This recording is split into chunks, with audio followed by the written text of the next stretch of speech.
Welcome into Lombardi's Legends podcast as we embark upon the off season. Dane recording here on Sunday night, March 6th. Good to see you again tonight, buddy. How you doing?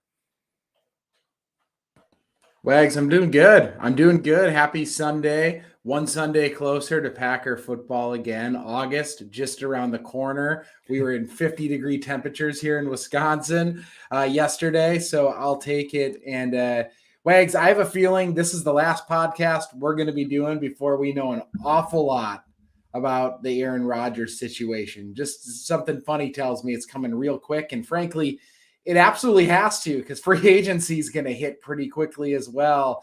But you feeling good tonight? How are you feeling? Optimistic Packer fan right now? Pessimistic Packer fan? Where are you at? Staying optimistic, man. And you know what? I was going to say the same thing, Dane. It's seemed like it was a quieter week this past week. Of course, we know that most of the coaching staff and a lot of front office was in Indianapolis this past week, but it seemed like things are being set up behind the scenes. Some talk of Jair Alexander engaged as we expect with the contract extension. Obviously, there's lots of smoke and fire around Aaron Rodgers, as you just alluded to.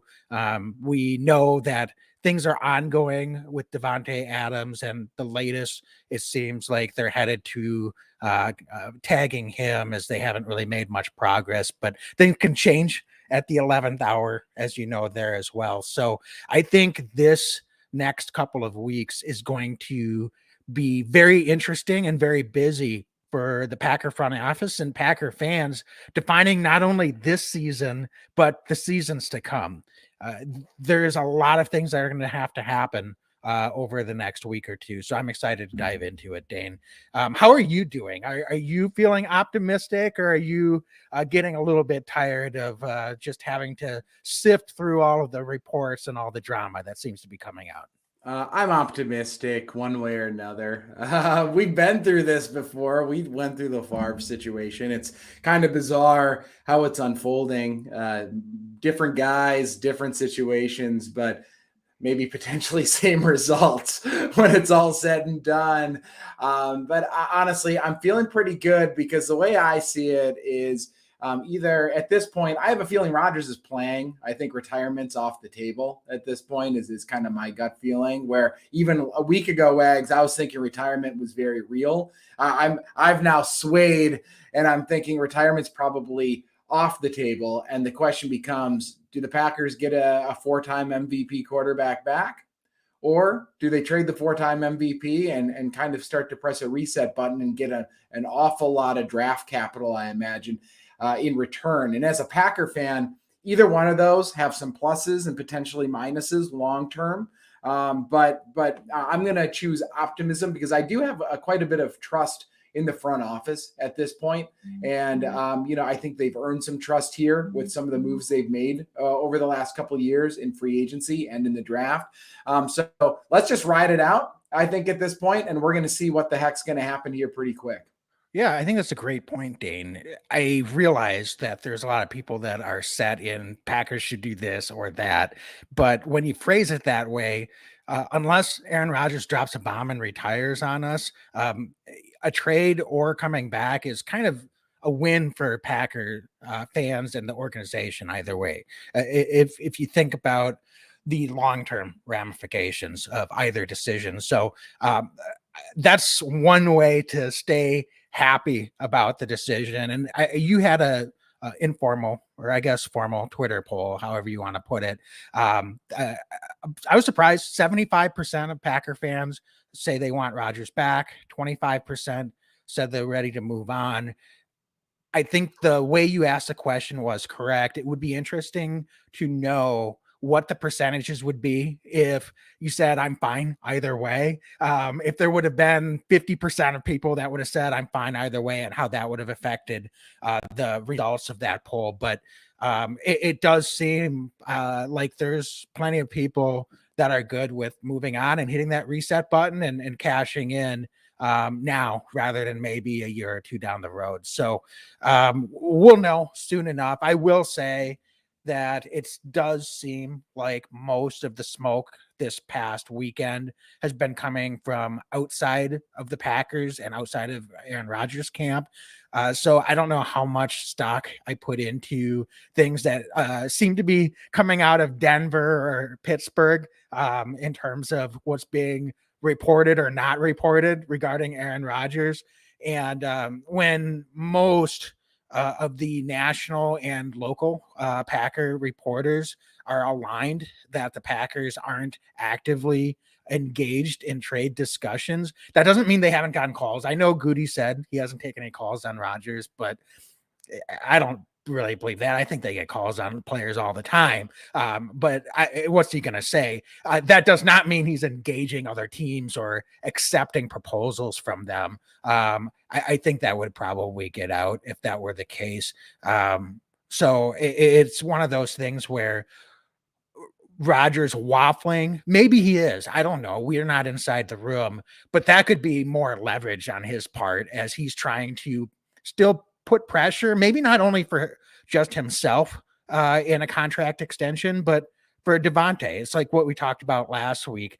The longer he stalls and even with things being on better footing between him and the front office, it's classic negotiation. You want to make the other party a little bit uncomfortable when you're negotiating. So if he can do that, and that helps put pressure on the Packer front office to potentially get something done with Devontae, he's going to try to do that. Ultimately, I don't think that's going to happen. The Packers have all the cards and all the leverage, basically in both situations.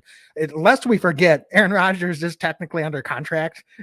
He's not a free agent, so they don't have to trade him. They don't have to do anything with Aaron Rodgers if they really don't want to.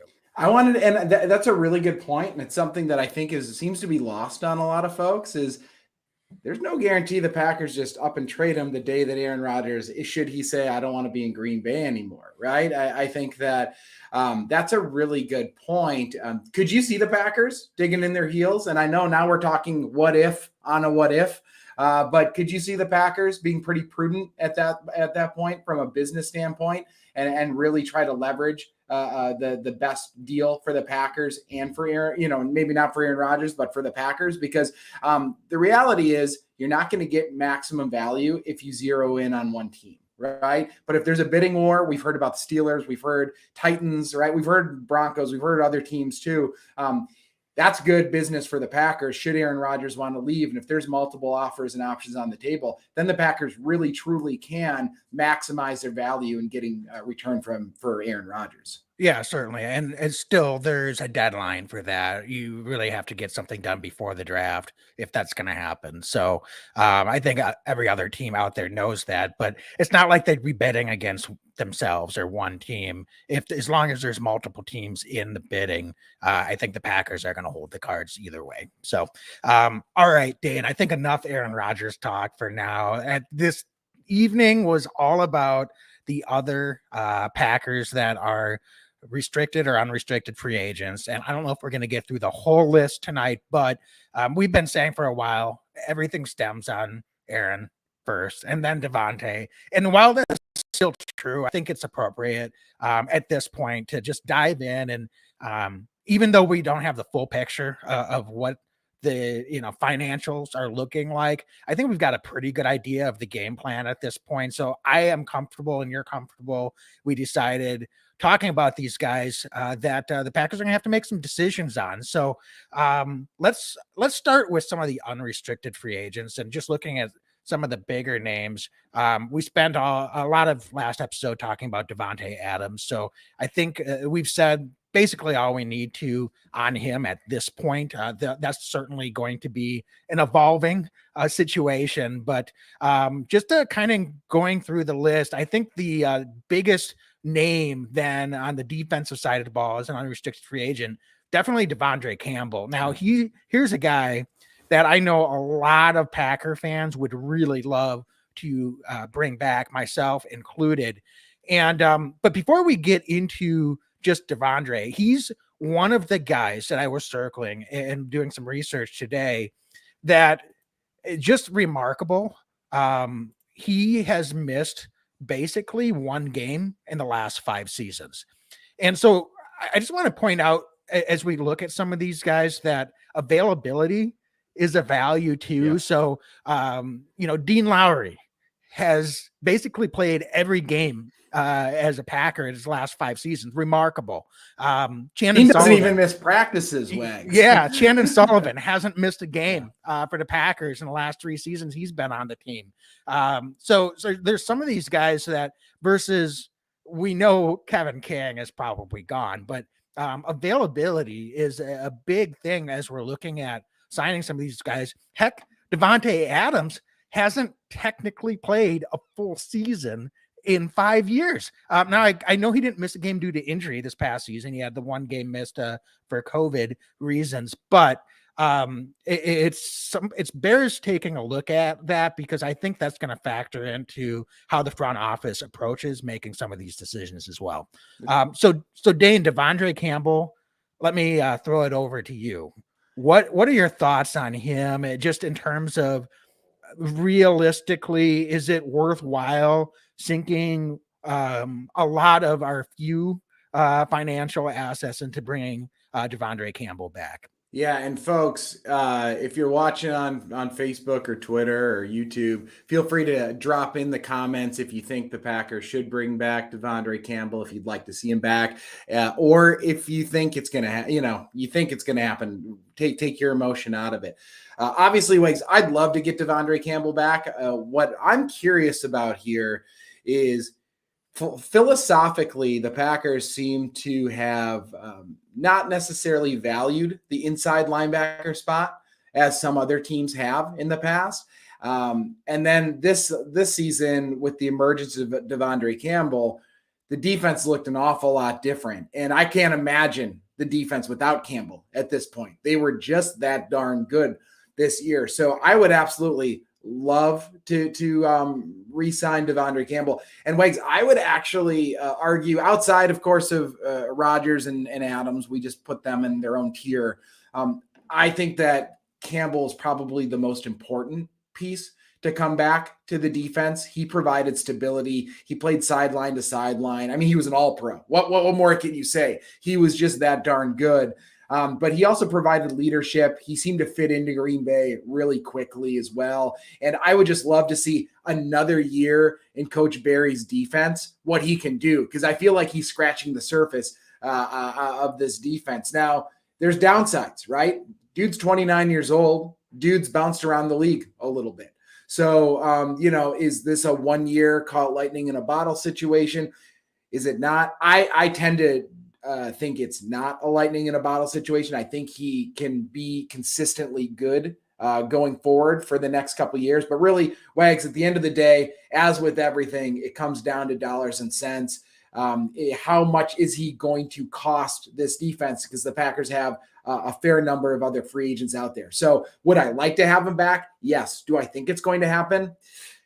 I think it might be pretty hard with the Packers cap situation for the Packers to really realistically get Campbell under contract unless some kind of hometown discounts coming in. And if I'm Devondre Campbell, after that year, I'm probably going to the highest bidder personally. So we'll see what happens. But would I like him back? Yes. Do I think it happens? I actually put it at less than 50% that Devondre Campbell's back with the Packers. Okay. Yeah, I'm more bullish than you are, actually. Both Campbell and his agent were in Green Bay a couple weeks ago. I assume that they kind of laid out their plan and essentially said, this is kind of the parameters of around where we're going to be at, understanding that Devondre Campbell more than likely is going to test the free agent market. Why wouldn't you if you're him? It's going to be interesting. If he gets a deal that someone comes in and just blows him out of the water, there's not a lot you can do about that. Just for a baseline, 2 seasons ago, he signed a 1 year deal for $7 million when he was in Arizona. And I would expect that he might be slightly above that for multiple years. So I'm not going to sit here and predict exactly what the free agent market's going to look like in terms of what offers he's going to be getting. But if you can get Devondre Campbell back for a 3-year deal, around like a 24 to 30 million. I think the Packers would sign up for that every day of the week. And don't forget, as you said, bounced around the league quite a bit, had his best year as a pro by far this past season. So as long as he feels like the Packers are coming in with a very competitive offer, they might have the edge, even if they don't have the highest offers. So I also think, Dane, that Devondre Campbell might be the Packers' highest priority of any of the guys on this list that we're going to talk about tonight. And so even if they don't have a lot of room under the cap, they're going to have enough. It just becomes a question of, where they want to allocate the resources. So I think Devondre Campbell is a priority, and they're willing to cut loose maybe a couple other guys or sacrifice a couple other guys that we're going to talk about if they're able to bring Devondre Campbell back at a reasonable price. So potentially after Devondre Campbell, Rasul Douglas is the other splash guy, right? He's a guy who came in like Campbell, was new to the team last season. He came in partway through the year and we all know, if you're listening to podcasts, Rasul Douglas did for this defense. Do you think, Wags, it's an either or?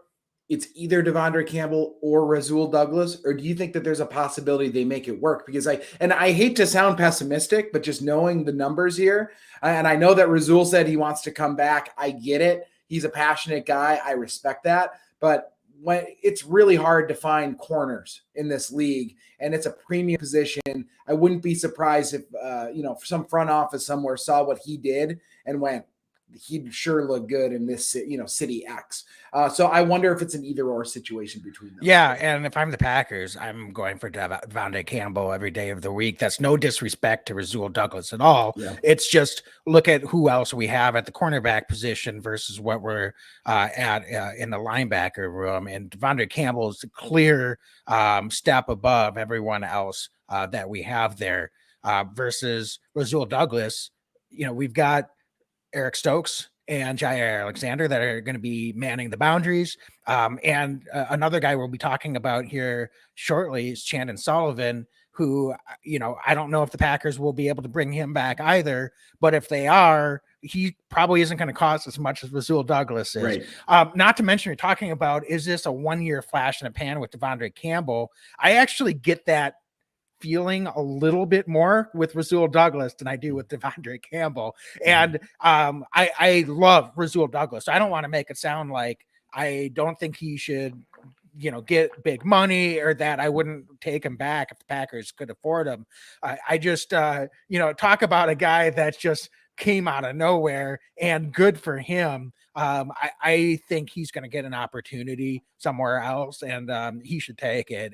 And if you're the Packers, hopefully you're not in a situation where there's anything mistimed, where all of a sudden Devondre's gone and Rasul's gone, and you wanted to keep one of them, to your point. But I think the cornerback group as a whole is in a much stronger position to absorb the loss of Rasul Douglas. To me, he's kind of a luxury. Would be great to have him, but I'm comfortable making that decision. We're gonna have to make decisions and sacrifices somewhere, and I think Devondre Campbell's more critical to the success of this defense as a whole. As good as Rasul Douglas was this year, and as much as we wouldn't have gotten as far as we did, particularly in the regular season, without him, I think Devondre is the guy moving forward. And Wags, I'm actually surprised by that. I don't know why. For some reason, I thought you'd be looking to, not that you don't want to keep Rasul, but I thought that you would think maybe that he would be priority. And I agree with you. We're on the same page with that. And I think Campbell's my number one go-to guy on this. You mentioned Chandan Sullivan. I feel like these guys all kind of go hand in hand because there's some interchangeability there. I think Shannon Sullivan's coming back to Green Bay personally. I think that for all the reasons you outlined with Rasul Douglas, also Shannon Sullivan's 2 years younger. And I think that he's still ascending as a player. he does a lot of different things for this Packers defense. Not that Rasul didn't play special teams as well, but Chandan Sullivan also got out there and did that. Shandon's more of a pure slot corner, I think, but he can also get in and move around that defense. He showed he'll return punts if he needs to. He'll do whatever. He seems to be a Packer guy. I don't know how else to put that. He's been on this team for a few years now. He's really put his roots down, I think, on this defense. So, and obviously I'm a big Chandan Sullivan fan. So spoiler alert, like we're big fans of the guy, but even taking that bias out of it, I really like what he does for this defense. And I think he's shown the Packers front office. He's somebody that you know what you get with him. And I do think he's ascending. The Packers are really good at knowing when to keep guys around. 26 is kind of that sweet spot for that second contract to keep a guy around for another couple of years. And I would hope, and I think that the Packers probably think it's less likely to keep Douglas, but they're going to keep one of those two. I'd be absolutely shocked if both of them leave in free agency. And I think Chandan Sullivan seems to be more likely to be the guy to start yet again for the Packers defense. I agree. 76% of the snaps defensively last year. His special team snaps were down quite a bit. The previous couple of seasons, he was more heavily involved. I wouldn't be surprised now that we've got a new special teams coordinator if Chandon's asked to step back in there and give more snaps on special teams again next year if they do bring him back for a parameter. Packers did a 1-year, $5 million deal with Kevin King. So if they're able to get Chandan in kind of that 2-year, $8 to $11 million range, I think both parties would be pretty happy with that. Now, maybe Chandan as a slot corner that's, as you said, has ascended the last couple of years with the additional snaps. I thought he acquitted himself really well. He's every season been taking on more responsibility, covering better players on the opposing team. And just like any quarter, he's going to take his licks once in a while, but I think he communicates very well. I think he understands the scheme extremely well. I like what I see from him out there. One of the guys that's very, very verbal on the defense, always seems to be in the right spot. And I think he brings a lot of value, frankly, for the cost that they're probably going to have to invest with him. So he's definitely a guy that I would circle as a bring back player as well. So Kevin King, Dane, I don't know if we need to talk much about him. No disrespect to Kevin King, but don't see any chance that they're going to be bringing him back this season. Injury riddled career with the Packers, to say the least. A little bit of a disappointment last season. He had some solid games actually in the games that he played, but his snap count just kept getting lower and lower, particularly as the season went along. He missed games due to a couple stretches of injuries, and of course Rasul Douglas came in, took over, and the rest is history. So he's as good as gone as far as I'm concerned. But Dana, any disagreement with me on that one? Well, Shadid, A. Kelly, hey Shadid, says bring back Campbell, Douglas, and Sullivan. Kevin King can bounce. If we were able to bring back Douglas and Sullivan, I would be doing cartwheels and Campbell. I mean, all three of those Campbell, guys. That would be a wild. heck of a situation. So, yeah. I mean, you never know. We said at the top, if Aaron Rodgers gets traded, if they tag Devontae and trade him, well, then let's bring back all these guys on the defense. They'll have a little bit of money. So, I'm not saying that that's what they want to have happen, or that's the route that Shadid is suggesting we take. Maybe he is, I'm not sure. But either way, there's things that could happen here, and whatever happens, if we were able to get all those guys back, I'd be super happy. So, Dane, then just sticking with the defense, I'm curious, what's your read on some of these other guys? You're looking particularly at like a Tyler Lancaster, a Whitney Merciless, Isaac Yadam. I think once we start getting down into that range, any of those guys, someone that you think the Packers might try to sneak in and bring back at a reasonable cost? I'll go down the list, and let's not forget Oren Burks, it looks like, as well. I think Oren's gone. I think that he does quite a bit on special teams, but special teams have been pretty bad. I think that they're looking to shake things up. Oren Burks, that second contract. Packers are probably just going to go with the guys that are a little less expensive on the special teams this year. So I think Oren's probably gone. Isaac Yadam, he wasn't on the roster to end the season, if I'm not mistaken. They cut him right before the playoff game. And I think there was thought he might come back, after that week if they stayed in the playoffs, but he will not be coming back, in my opinion, either. Tyler Lancaster, he's been a guy who came on to this defense, undrafted guy, practice squad, made his way to the roster. He's played a lot of snaps for this defense over the last few years. But I do think his time's probably coming to an end as well on this season. Just a hunch tells me they're going to move forward. TJ Slayton, I thought, played really well in limited snaps. He's going to earn more snaps this year. Jack Heflin, they kept him all year. Last year, didn't play much, but they kept him around for a reason. Basically a redshirt year for him. I think he's going to get a real look. And frankly, I think Jack kind of projects to be a Tyler Lancaster, but with a little bit more athleticism and a little bit more pass rush potential. I think half the cost, right?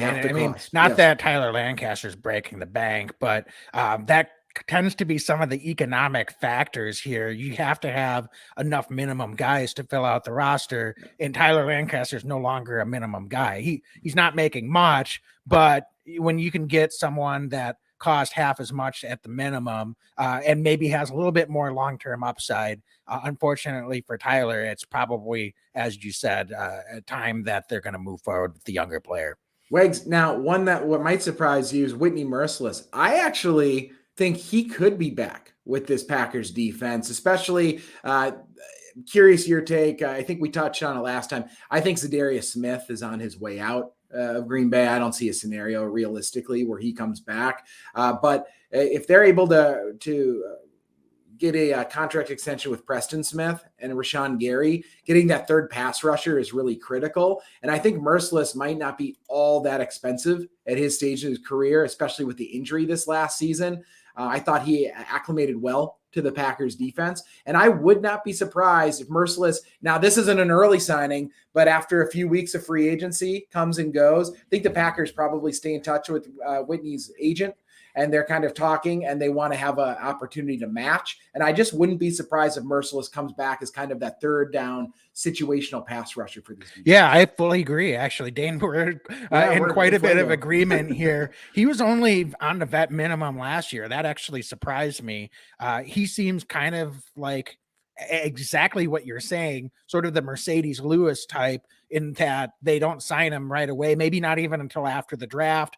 He gets plenty of rest as a veteran, doesn't have to come to OTAs, but he's ready to come in once camp rolls around or for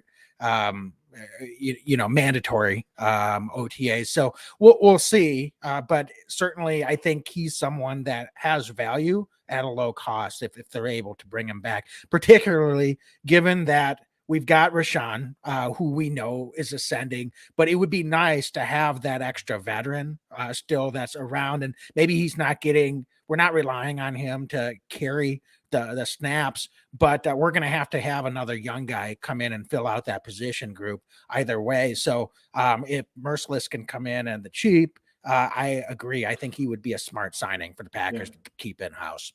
Yeah, you can do a lot worse than him. I really like his game. I do. He's just a steady guy for this. And are we missing any defenders, Wags, that you're seeing? I don't see anybody else on the list. Offensively is a different story. There's a lot of dudes that are free agents on the offensive side. For sure. And I think this would be a good point to stop and hear from our sponsor, DraftKings Sportsbook, official sports betting partner of the NFL. And of course, NFL season is over.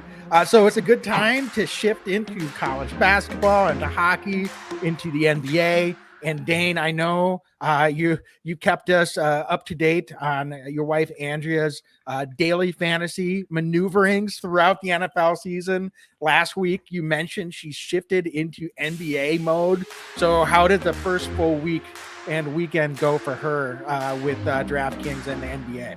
You know what? She is not an NBA fan necessarily. I think it's going to take a couple weeks, unless AJ Dillon comes to the NBA. It might be tough sledding for a little bit, but I know. I mean, she had so many winnings during the NFL season that you can't fault her for having a little bit of difficulty this last week in the NBA.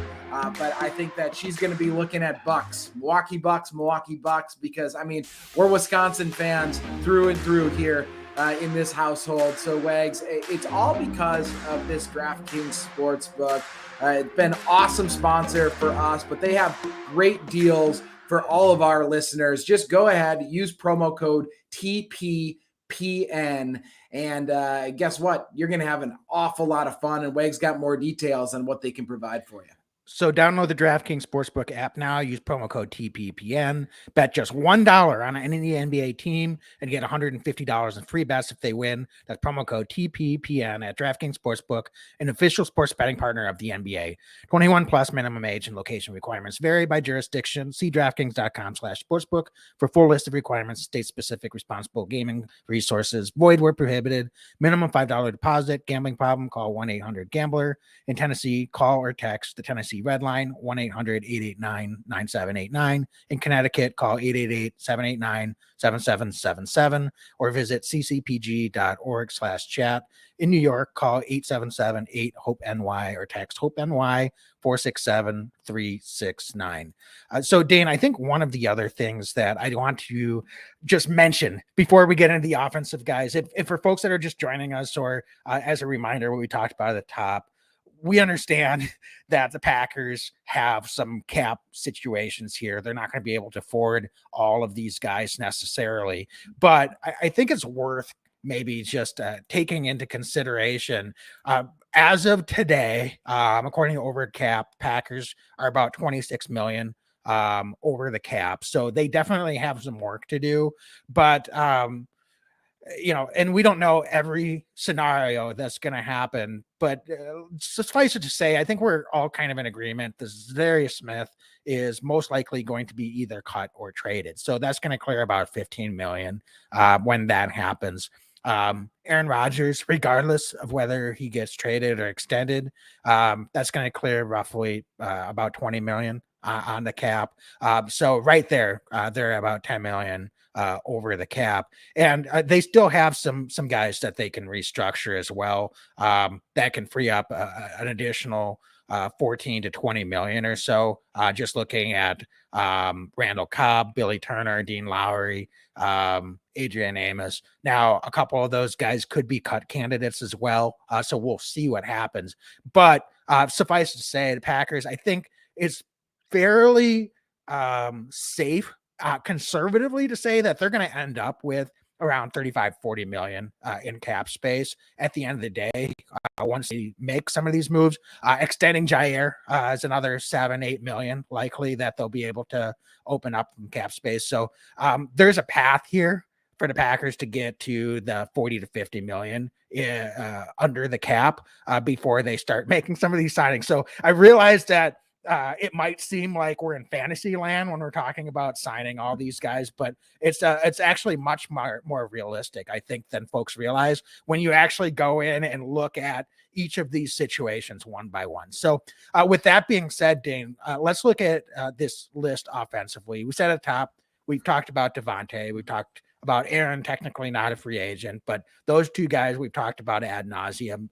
Who do you want to start with? I think Robert Tunyan is a guy that stands out to me. And I think this is going to be a really tough decision. I am curious to hear what your thoughts are on how the Packers deal with Robert Tunyan, who was very much an ascending player at the tight end position, but tough situation with the ACL injury that he suffered. I feel for him, on a personal level, because I think, from a financially, it makes it a lot tougher because he's not going to be able to start the season there. I can't imagine with that ACL injury. I'd be shocked. So that's a tough one because the Packers tight end group as well right now. If I'm not mistaken, it's Tyler Davis and Josiah DeGuara are the two guys under contract. So it's a position group that's thin even from a roster having enough bodies. Mercedes Lewis is under contract. Oh, thank you. Mercedes Lewis as well. Thank you. Mercedes is still under contract as well. But when you start to look at that, and I say it's a thin group because we oftentimes carry 4 tight ends at a crack. So, we're not even at like a depth spot right now to have enough guys to field a roster from how important this tight end group is.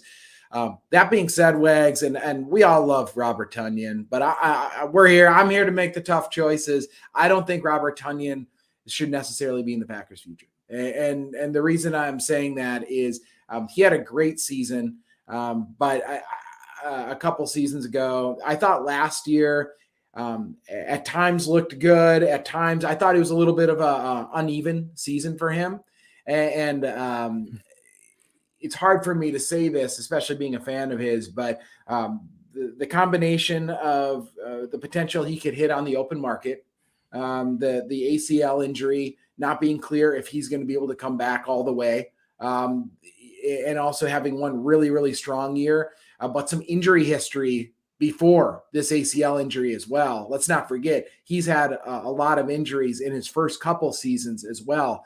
With the Packers, certainly not to the significance of the ACL injury, but he's had injuries along the way. I think looking at it from front office perspective, it might be time to move on unless there's a really team-friendly deal. But even then, we're not going to be able to rely on Robert, I don't think, to start the season because of the severity and the timing of the injury.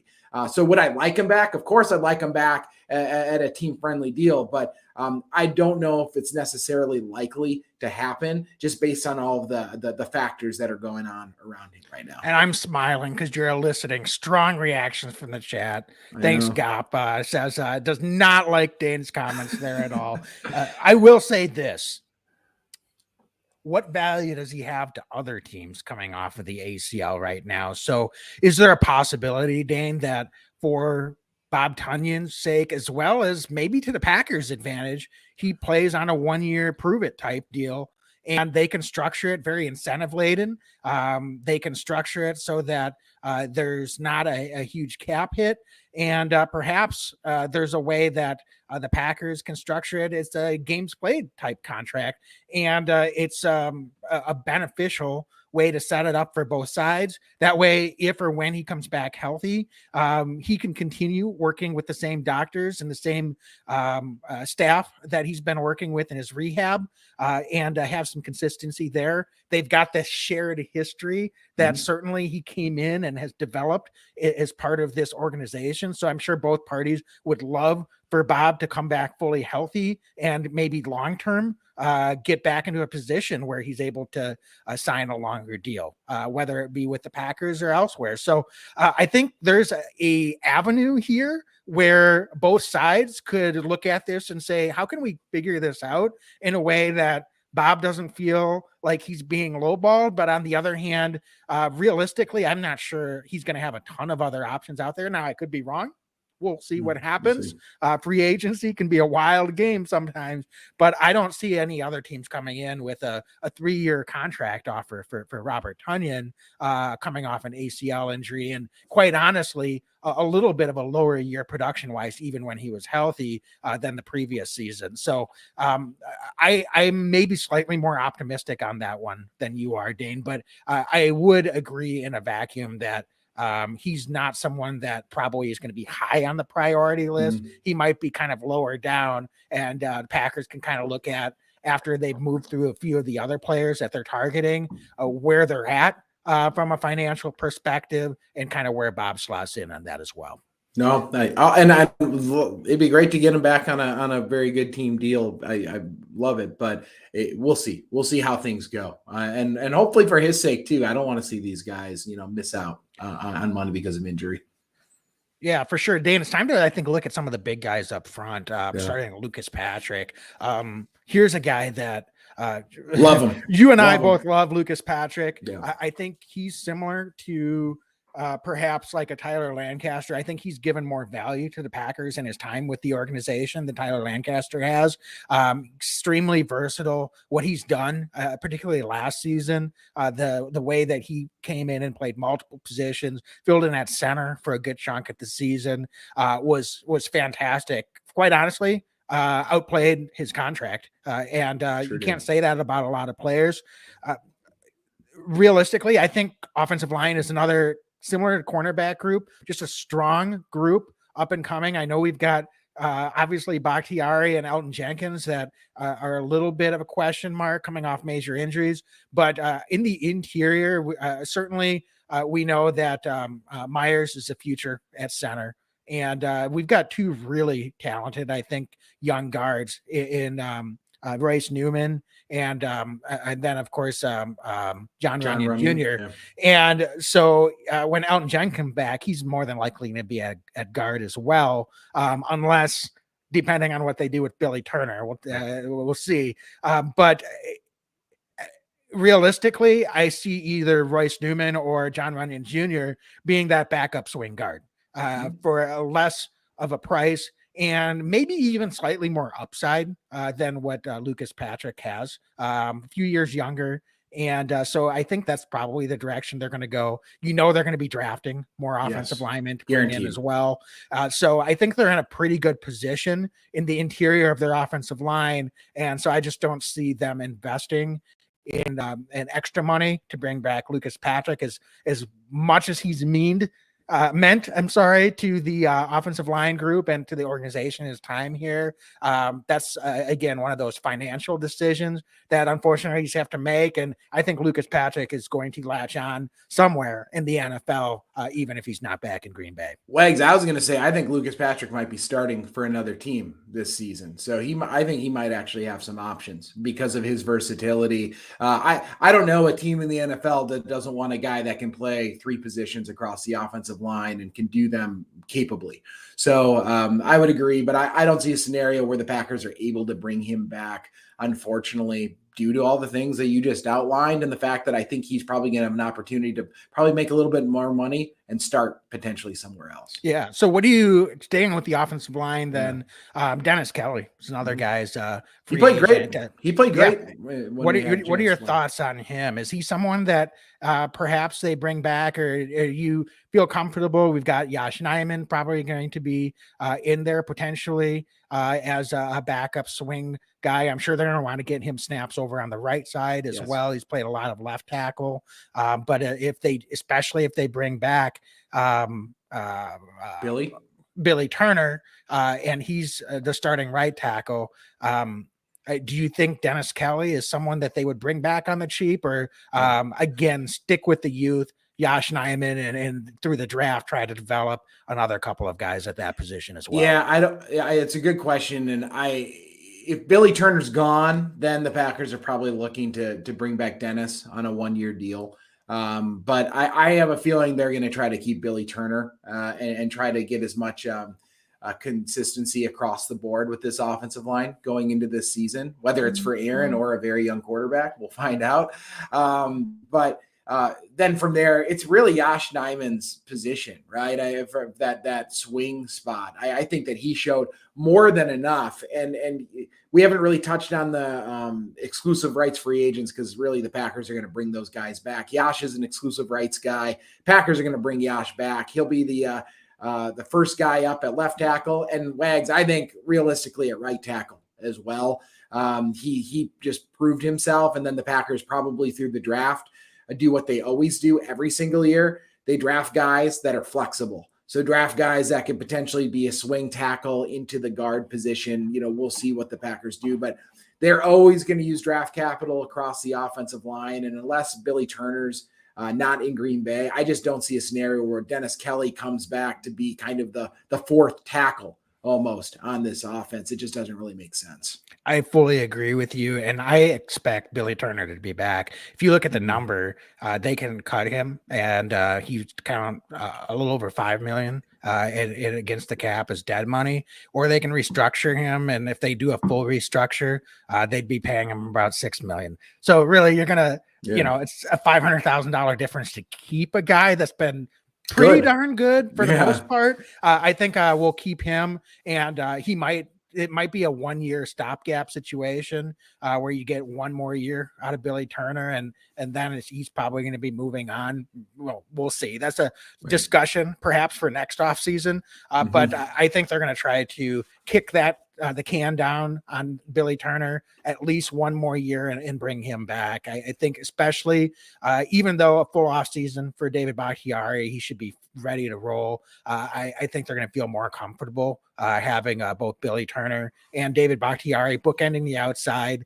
They've got the three young guys up front in the interior, and then you've got Elton Jenkins at some point coming back as well. So and as well as draft and some of the other depth they have. So it makes sense to me that would be the game plan as well. So Dane, just looking again at some of these other guys, Alan Lazard is restricted. Yeah, I think that's a no-brainer. He's a restricted free agent, and whether they need to use a second round tender on him, I don't know if that's necessary, or if that's what they're going to do. But some way or another, I expect Alan Lazard is one of the wide receivers that the Packers will be bringing back next season, don't you? Yeah, LaFleur loves this guy. He talks about how great he is.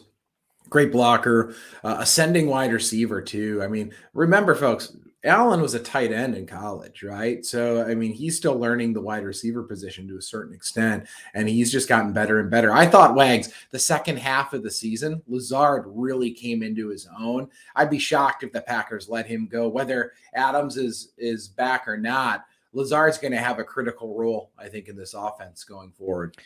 Yeah, there's a few other receivers we need to talk about, but I think one deserves a special segment all on its own. Is MVS.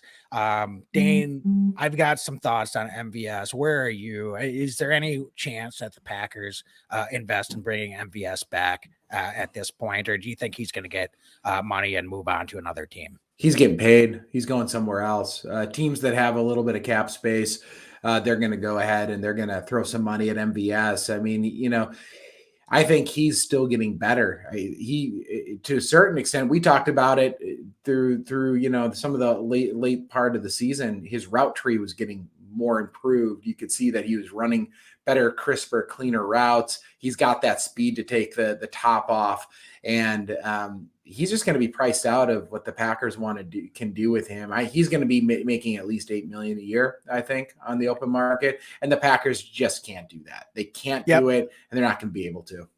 I fully agree with you. I think he by far had his best season as a pro last season, just in terms of his consistency. And as you said, sharpening up some of his route running. So good for him, but good luck, I think, is probably the best way to put it. Certainly I would have loved to have MVS back, but if he's getting 25, 30 million on the open market, as you said, the Packers have higher priority needs elsewhere. And that's where you start to get into a situation where, of the 40 to 50 million that they have to spend, I don't think any of that's going to be available for MVS, unfortunately, but he's obviously going to be somewhere. So he will get paid by someone for sure. That leads me to two of the other guys, EQ, Equinamia St. Brown, and then, of course, special team specialist Malik Taylor. So these are two guys that certainly wouldn't cost a heck of a lot. But what do you think, Dane? Are either of them going to be back in the green and gold next year as well? They might both come back and kind of prove it, see if they can make it out of camp deals. I wouldn't be surprised for continuity's sake. At least one of them's coming back. I'm not sure which one. It seems like the team has a bit of an infatuation with EQ at this point. And I thought he put together some pretty good tape, Wags, the second half of the year. And I've been critical of EQ at times. Malik Taylor dealt with some injuries this past season. And more of a special teams guy there. Wouldn't be surprised if either are back. Wouldn't be surprised if both are gone. To be honest. And I know that's wishy-washy, but the reality is I think the Packers very well could draft or sign free agents in that kind of range right there and replace both of those guys if that's the decision they want to make. Yeah, I'm going to be more direct, and I'm just going to say Malik Taylor, exclusive right free agent. he's back, and the Packers are able to bring him back at minimum 1-year deal. I think he hopefully has a bounce back season in terms of health and can, as you said, be a core special teams contributor. EQ, injury riddled, inconsistent. Did a couple nice things. Actually, did more good things in the second half of this season than I would have expected personally. But unrestricted free agent. I don't think he's going to go out and get a big money from anyone. But to me, I think the Packers are better off just wishing him well, and let's invest in some young guys in the draft and allow them to get some reps, and may the best man win in that competition. I don't need to have EQ coming back and taking up reps. And I think we kind of know what we can get from him at this point, which isn't a whole lot. I just don't see him having much of any long-term upside. And his special teams contributions were, average at best, to be quite frank. So I hate to be so down on a player in terms of productivity. So I'm not trying to burn him on the way out, but I just think it's a pretty clear distinction in terms of what decision I would do if I were in the Packers front office. So Dane, then we're getting down there. Anyone else that you really wanted to chat about, though, or talk through in terms of this list of free agents? No, I think a lot of the rest are layups, especially some of the exclusive rights guys like Chris Barnes. He's coming back. Dominic Daphne, he's coming back, right? Like there's some other guys, but really, I think we've exhausted the unrestricted and restricted free agents that are really going to make an impact. But generally speaking, exclusive rights guys, the team control their rights. So unless they really don't want to bring them back, they're at least going to have a shot in camp. Yep, absolutely. So, Dane, one thing Bojorquez, what are we? He's the punter, unrestricted free agent. What say you, Wags? He had a really hot start, and seemed to taper off there near the end of the season. So, what's your thought there? I'm genuinely curious. I'm not really going to pretend I know what the Packers value in evaluating a punter and what they want to pay. So they've got to have a punter on the roster at some point. So I'm going to just deflect this one and kick it back to you, unless they plan to, pick up a rookie or some other veteran on the scrap heap. I guess they'll probably sign him. I think he did adequately. I know that some fans seem to have a really high bar when it comes to punting. My preference is that we see as little of the punter as possible, and it's a failure whenever they're out there to begin with. So I'd rather the Packers focus their attention on coverage and blocking up front when it comes to special teams execution than worrying about how much hang time they're getting from their punter. But maybe that's just me. I guess I would just rather get the basics down. Obviously, they're not going to be paying him, $5 million a year. So whatever they decide to do is fine. Wait, any strong feelings though from you, Dane? I have strong feelings that when we're talking about the punter, you said you're going to kick it back to me. So that was, I did not go unheard. Shout out to Tyron Bennett. Thanks for joining. John Dorn. What's up, John? Thanks for joining us tonight. No, I think he's coming back, but they might be competition in camp. To your point, punter, hopefully he's consistent. Now I'll tell you what, if he played the way he did the first half of the season all year, I'd be pretty fired up to bring the guy back. But right now, I'm a little more tepid because as the weather got worse, I was kind of disappointed in how the season shaped up for him. For sure. A few other guys that before we sign off, I want to ask you about, technically not free agents, but I feel are worth talking about. That's Preston Smith, that's Mason Crosby, and that's Randall Cobb.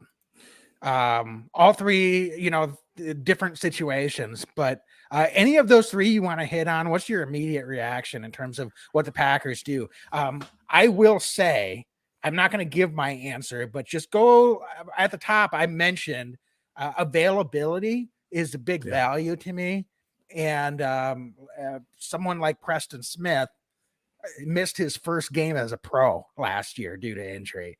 So that's worth considering. I thought he had a great season, but before I give any other responses, Dana, any does that elicit any thoughts from you of the three guys that I mentioned? Preston Smith, 1000% bring him back if we can get a contract done with him. Love what he brings to the defense. They ask a ton of Preston Smith on this defense. Those of you, if you watch him for a game, if you go to Lambeau, watch Preston Smith run around if he's back next year. They ask him to go to coverage at times, pass rush. I do want to say, and I'm sorry, I didn't mean to interrupt you, Dane, with Preston. They can't restructure him because they did all of that last season. So as of today, he's got a $19 million cap number. Thank you for the They're not bringing him back at that number. So Mm-hmm. the choice really with Preston is, do you give him an extension or do you cut him? And I think that's the decision that the Packers will have to make. Yeah. So maybe I just teeing it up that way. Is he an extension candidate in your mind, or would you rather just move on? He's an extension candidate. Absolutely. He's still, I think he's still got a couple, 3-4 potentially good years left, at a high enough level that it's worth keeping him on the defense. Because when we're talking long-term deals, Wags, right? We're never talking about just this year. We need to be looking at the back end as much as possible. But I really like Preston Smith in his role with this defense and his role going forward. So that's go ahead. Well, that means based on our plan tonight, we'll have Preston Smith, Whitney Merciless, and Rashawn Gary. Yes. I'd be really happy to roll back with those three guys. And then, of course, we're going to be bringing in a couple of other young guys, I'm sure, through the draft. Maybe mid to higher pick and then a later pick for sure to compete in that group amongst some other moves that they'll make on the margins. So I think that's a solid plan, and I agree with you for sure. Mason Crosby, not at $4 million. And even maybe it might just be time with Mason too. And I hate to say that. He's one of my all-time favorite Packers. He's had some incredible moments as a Green Bay Packers kicker. If they're able to, they're not going to carry three kickers all off season. Right now, the Packers are carrying three kickers. I don't think they would be carrying JJ Molson and the new guy, if they thought Mason was going to be coming back. I know that they said, front office said that they're going to keep him on the 90. I think they know something we don't know. This is just complete projection on my part, but I think Mason might be, about done with his career. But that's just a guess at this point. But Wags, I can't justify $4 million for Mason Crosby with the cap situation that we're in. And I lean even overall, potentially it might be time to move on as hard as it is. But look forward to him as a Packer Hall of Famer very soon because of all the contributions he's done for the team. For sure. And then Randall Cobb. Maybe that's the one guy tonight that we just have to wait and see what happens to Aaron Rodgers, right? Yeah, I think so. If Aaron's back, Randall's coming back, they're going to figure out a contract as far as I'm concerned. If Aaron's not back, I don't think Randall Cobb's back in Green Bay. And that's just all we have to say about that. And that's it about Randall as far as I'm concerned. Yes, absolutely. So, Dane, any other thoughts here before we close out for the evening? I think there's a good discussion and kind of a good look at what is coming up here for the Packers front office and the flurry of moves that we're anticipating next couple of weeks, the next week and a half leading up to free agency is going to be pretty hectic.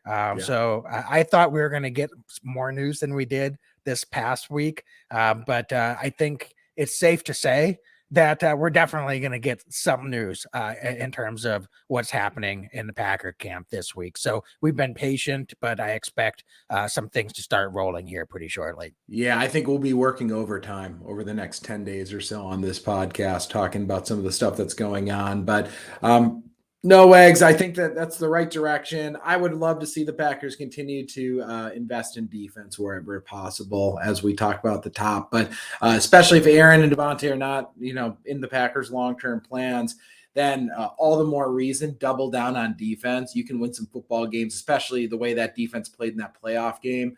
So that would be my hope for the direction this team goes. Should the QB1 and wide receiver 1 not be in Green Bay next season. For sure. So, all right. Well, folks, we're going to wrap it up. Thanks so much, everyone, for joining, for your comments in the chat. Sorry we weren't able to get to more of them, but we'll be back here probably next week, unless we get some major news coming out anytime this week by Hop On. So, as always, thanks so much for watching. Be legendary and go Pack, Go.